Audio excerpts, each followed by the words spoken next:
প্রথম আমার কাজ হবে একটা মেডিকেল কলেজ করার আমার ইচ্ছা আছে মাদারীপুরে। শিক্ষার ব্যাপারে এবং মাদক মুক্ত মাদারীপুর গঠন করার ক্ষেত্রে, চাঁদাবাজ মুক্ত মাদারীপুর গঠন করার ক্ষেত্রে আমি সর্বোচ্চ ভূমিকা রাখবো।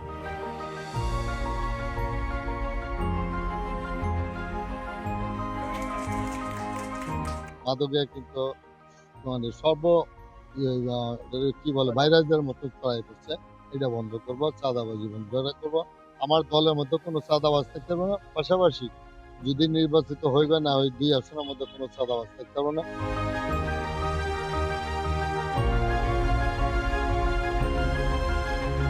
যত মসজিদ আছে বাধ্যতামূলক প্রতি মাসে কারেন্ট বিল দেবো, যদি উপরালা আমাকে হয়।